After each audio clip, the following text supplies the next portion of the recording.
तेरी वाणी जीवन की रोटी, नैनों की ज्योति अंधेरा मिटाती।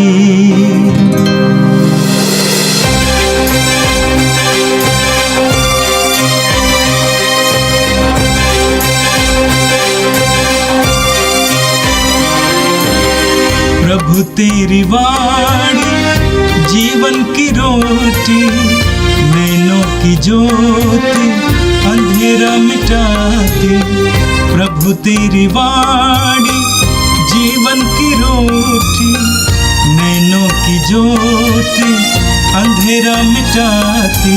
वाणी वाणी वाणी वाणी वाणी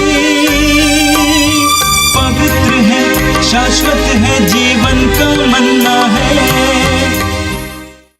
15 फरवरी मंगलवार। पहला पाठ संत याकूब का पत्र अध्याय 1 पद संख्या 12 से 18।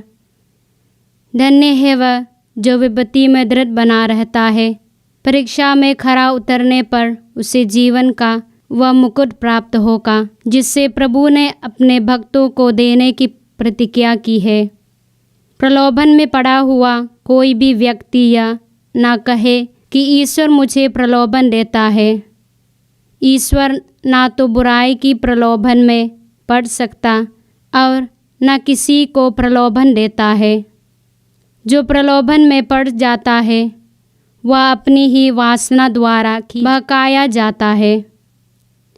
वासना के गर्भ से पाप का जन्म होता है और पाप विकसित होकर मृत्यु को जन्म देता है। प्यारे भाइयों, आप गलती ना करें। सभी उत्तम दान और सभी पूर्ण वरदान ऊपर से है और नक्षत्रों के उस सृष्टिकर्ता के यहाँ से उतरने हैं, जिसमें ना तो कोई परिवर्तन है और ना परिक्रमा के कारण कोई अंधकार। उसने अपनी ही इच्छा है सत्य की शिक्षा द्वारा हमको जीवन प्रदान किया, जिससे हम एक प्रकार से उसकी सृष्टि के प्रथम फल बन जाए। यह प्रभु की वाणी है। संत मार्कुस के अनुसार प्रभु यीशु का पवित्र सुसमाचार अध्याय 8 पद संख्याएं 14 से लेकर 21 तक। शिष्य रोटियां लेना भूल गए थे और नाव में उनके पास एक ही रोटी थी। उस समय यीशु ने उन्हें यह चेतावनी दी, सावधान रहो, फरीसियों के खमीर और हेरोद के खमीर से बचते रहो। इस पर वे आपस में कहने लगे, हमारे पास रोटियां नहीं हैं, इसलिए वो ऐसा कहते हैं। यीशु ने यह जानकर उनसे कहा, तुम लोग ये क्यों सोचते हो कि हमारे पास रोटियां नहीं हैं, इसलिए ये ऐसा कहते हैं? क्या तुम अब तक नहीं जान सके हो, नहीं समझ गए हो? क्या तुम्हारी बुद्धि मारी गई है? क्या आंखें रहते भी तुम देखते नहीं और कान रहते भी तुम सुनते नहीं? क्या तुम्हें याद नहीं है जब मैंने उन 5,000 लोगों के लिए 5 रोटियां तोड़ी तो तुमने टुकड़ों के कितने टोकरे भरे थे? शिष्यों ने उत्तर दिया, 12। और जब मैंने 4,000 लोगों के लिए 7 रोटियां तोड़ी तो तुमने टुकड़ों के कितने टोकरे भरे थे? उन्होंने उत्तर दिया, 7। इस पर यीशु ने उनसे कहा, क्या तुम लोग अब भी नहीं समझ सके? यह प्रभु का पवित्र सुसमाचार है। क्रिस्त प्रभु की जय। यीशु में मेरे प्रिय भाइयों बहनों, आज के पहले पाठ में याकूब हमें अपने पत्र के माध्यम से प्रलोभन और परीक्षा, इन दोनों के बारे में समझाते हैं। याकूब कहते हैं कि प्रलोभन में पड़ा हुआ कोई भी व्यक्ति यह ना कहे कि ईश्वर मुझे प्रलोभन देता है। ईश्वर किसी भी व्यक्ति को प्रलोभन नहीं करता। ईश्वर न तो बुराई के प्रलोभन में पड़ सकता और न किसी को प्रलोभन देता है। जो प्रलोभन में पड़ता है वो अपनी ही वासना द्वारा खींचा और बहकाया जाता है, और वो प्रलोभन जो है वो वासना के कारण होता है। वासना के गर्भ से पाप का जन्म होता है और पाप विकसित होकर मृत्यु को जन्म देता है। मेरे प्रिय भाइयों बहनों, प्रलोभन कहाँ से आता है? याकूब स्पष्ट रूप से कहता है कि प्रलोभन ईश्वर की तरफ से नहीं होता, प्रलोभन हमारे अंदर की वासनाओं के चलते जन्म लेता है।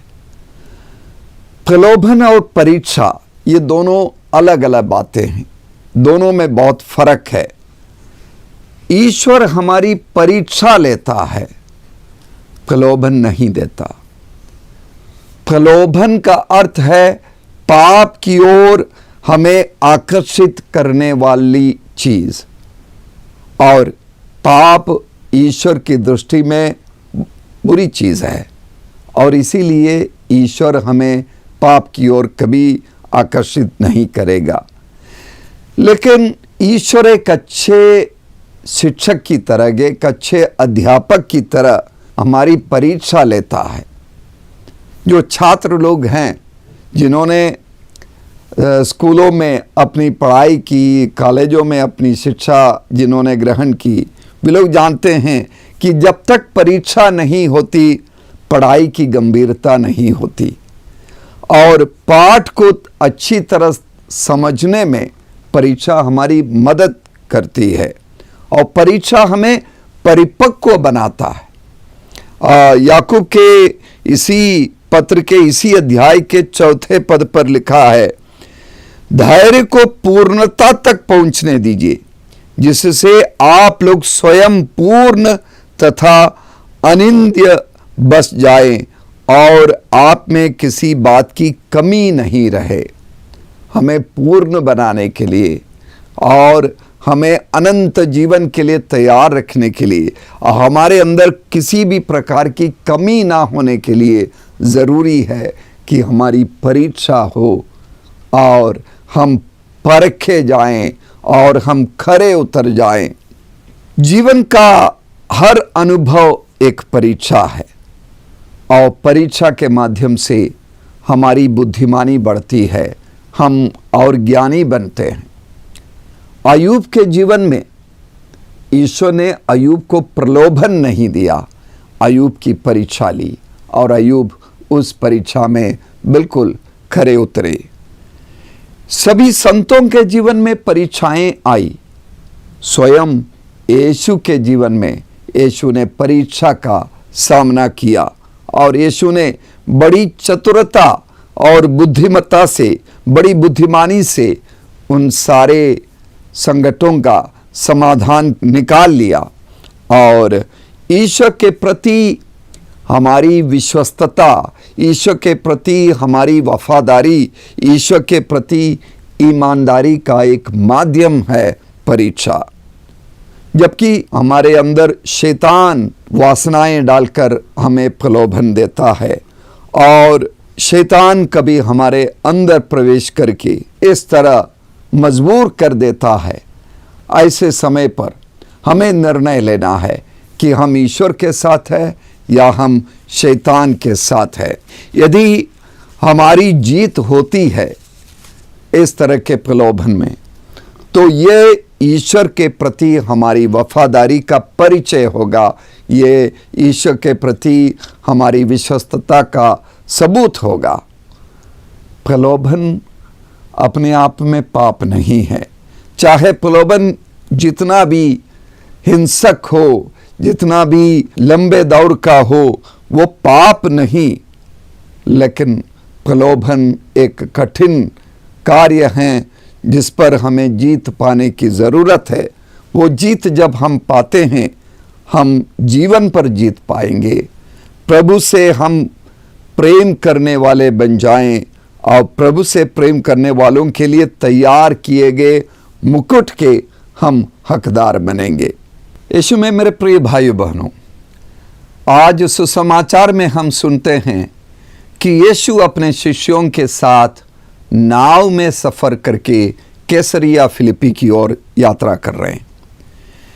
यीशु इस अवसर का सदुपयोग करते हैं खमीर के बारे में बताते हुए, और खमीर का मतलब वो तत्व जो आटे को प्रभावित करता है, पूरे आटे को बदल देता है। यहूदियों के लिए खमीर का एक और अर्थ था। एक तात्विक रूप से इसका अर्थ है वो तत्व जो मन को प्रदूषित करता है, जो मन, शरीर और समाज को प्रदूषित करता है, वो बुराई। तो यीशु उस बुराई के बारे में बता रहे हैं और समाज को प्रदूषित करने वाले, व्यक्ति को प्रदूषित करने वाले उस बुराई के बारे में कहते हैं। इसीलिए यीशु कहते हैं फरीसियों का खमीर और हेरोद के खमीर से बचते रहो, सतर्क रहो। फरीसियों का खमीर का मतलब फरीसी यीशु से चाहते थे कि यीशु उनके लिए कोई चिन्ह दिखाएं और तभी वे यीशु पर विश्वास करेंगे। हेरोद ने कहा कि चमत्कार दिखाओ तो हम तुम्हारा आदर करेंगे, तुम्हें मानेंगे।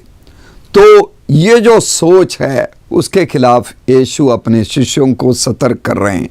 कुरिन्थियों के नाम पौलुस के पहले पत्र के 5वें अध्याय के 8वें पद पर लिखा है, हमें न तो पुराने खमीर से और न बुराई और दुष्टता के खमीर से, बल्कि शुद्धता और सच्चाई की बेखमीर रोटी से पर्व मनाना चाहिए।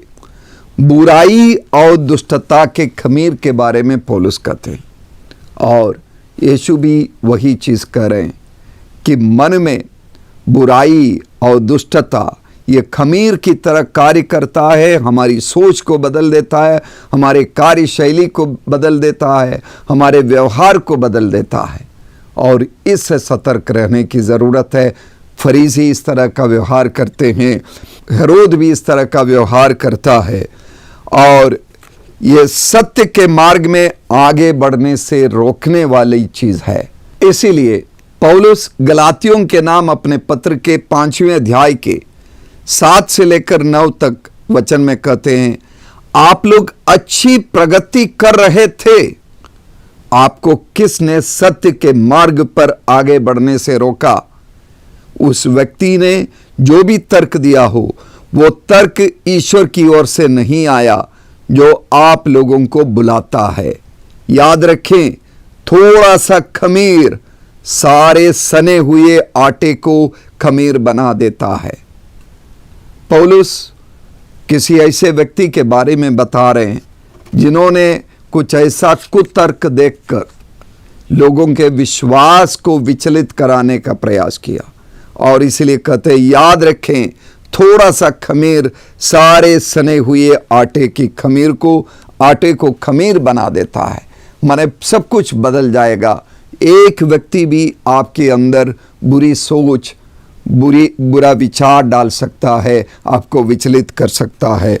तो विचलित करने वाले तत्वों से, ईश्वर पर विश्वास से आपको मार्ग से भटकाने वाले, सत्य के मार्ग से दूर करने वाले लोगों से सतर्क रहना होगा। तो यीशु इस सच्चाई के बारे में अपने शिष्यों को समझा रहे थे और दुख की बात है कि शिष्य यीशु की शिक्षा को नहीं समझ पाए। क्योंकि यीशु ने खमीर शब्द का उपयोग किया, शिष्य अपनी धुन में थे, अपनी सोच में डूबे हुए थे और उनको लगा कि यीशु रोटी के बारे में बता रहे हैं। जिस तरह आज के सुसमाचार में हम सुनते हैं कि उन्होंने एक ही रोटी ली थी और उनका ध्यान उसके बारे में, उसकी ओर चला गया और वे सोचने लगे कि कैसरिया फिलिप्पी जाके या रास्ते में हम एक ही रोटी से सब लोग कैसे खाएंगे, हमारे पास पर्याप्त भोजन नहीं है। और यीशु उनके मन को समझ लेते हैं और इसीलिए यीशु उनसे सवाल पूछते हैं, तुम लोग इस तरह की सोच क्यों रखते हैं। जैसे प्याज होता है, प्याज के अलग अलग परत होती है, एक एक परत को निकाल लेते हैं तो अंत में हमें क्या मिलेगा? कुछ नहीं मिलेगा, कुछ शून्यता मिलेगी। उसी तरह यीशु भी अपने शिष्यों की सोच के परत को एक एक करके निकाल रहे हैं, उन्हें अंदर की बात दिखा रहे हैं कि तुम्हारे अंदर बस शून्यता है, खालीपन है, कुछ नहीं है। तुम्हारी जो सोच है वो बिल्कुल खाली अपरिपक्व सोच है। तुम दुनियावी सोच में फंसे हुए हो, तुम रोटी की चिंता कर रहे हो और तुम्हें इससे बढ़कर आत्मिक जीवन के बारे में, बड़ी बातों के बारे में, स्वर्गिक चीज़ों के बारे में सोचना है। भौतिक चीज़ों के बारे में नहीं, दुनियावी चीज़ों के बारे में नहीं, अपने रोज़मर्रा की बातों को ही नहीं, तुम्हें इसको पार करके और आगे बड़ी बातों के बारे में सोचने की ज़रूरत है। इसीलिए यीशु याद दिलाते हैं, सारी चीज़ें भूल गए? कितने चमत्कार तुमने देखे। 5 रोटियों से 5,000 पुरुषों को खिलाने का बड़ा चमत्कार, 7 रोटियों से 4,000 लोगों को खिलाने का चमत्कार, ये सब कुछ भूल गए। और इसीलिए यीशु पूछते हैं, क्या आंखें रहते भी तुम देखते नहीं और कान रहते भी तुम सुनते नहीं? क्या तुम्हें याद नहीं है जब मैंने सारे चमत्कार किए, और क्या तुम लोग अब भी नहीं समझ सके? तो यीशु उनकी नासमझी पर सवाल उठाते हैं। मेरे प्रिय भाइयों बहनों, हम भी कभी उन शिष्यों की तरह बन सकते हैं और हमें सतर्क रहना होगा। हम भी भूल जाते हैं ईश्वर के दिए हुए तमाम चमत्कारों को, तमाम कृपाओं को, तमाम वरदानों को। हमारे जीवन में हमें क्या क्या नहीं मिला है। हमें ये जीवन मिला है, शरीर मिला है, हाथ पैर मिला है, हमें माता पिता मिले हैं, हमारे भाई बहन मिले, हमें समाज मिला है, हमें शिक्षा मिली है, हमें ज्ञान मिला है, हमें विश्वास मिला है, बहुत कुछ मिला है। सब प्रभु के द्वारा दिए गए वरदान हैं, सब कुछ प्रभु की कृपा है। इन कृपाओं को हमें भूलना नहीं चाहिए। हमें भी अपने जीवन के प्याज की परतों को एक एक करके छीलना होगा और हमारे अंदर की सांसारिक इच्छाओं को मिटाना होगा। हमारी शून्यता को हम प्रेम से भरे, पवित्र आत्मा से भरे, यीशु की शांति से, यीशु की ऊर्जा से, यीशु के सच्चे प्रेम से हम अपने आप को भरे। यीशु ही सच्चा प्रेम है और जो हमें अज्ञान के अंधकार से सच्चे ज्ञान की ओर ले चलता है, उस प्रभु को और प्रभु की शांति से, प्रभु के व्यक्तित्व से, प्रभु की शिक्षाओं से हम अपने आप को भर दें और दुनियावी चिंताओं से हटकर स्वर्गिक बातों की सोच अपने हृदय में रख ले। अपना हृदय और अपना संपूर्ण व्यक्तित्व ईश्वर को सौंप दे। आइए हम प्रार्थना करें।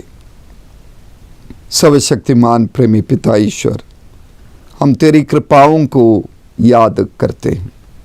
हमें ऐसा वरदान दे कि जीवन के हर पल हम तुझे और तेरे द्वारा दिए गए वरदानों को याद करें।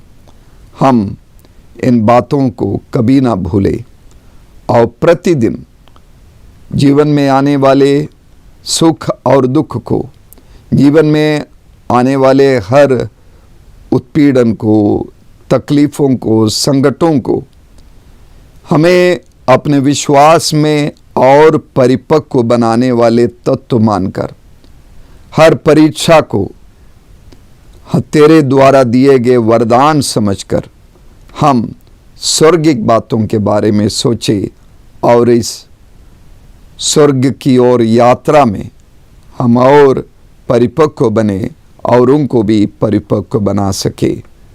रोज की रोटी कार्यक्रम को सुनने वाले सभी लोगों को तू अपनी कृपाओं से भरपूर कर दे, उन्हें आत्मिक और मानसिक ऊर्जा प्रदान कर और तेरे लिए, तेरे विश्वास के प्रति हमेशा वफादार रहने की कृपा हम सबको प्रदान कर। ये प्रार्थना करते हैं क्रिस्त हमारे प्रभु के द्वारा, आमीन। प्रभु तेरी वाणी जीवन की रोटी, नैनों की ज्योति अंधेरा मिटाती। वाणी वाणी वाणी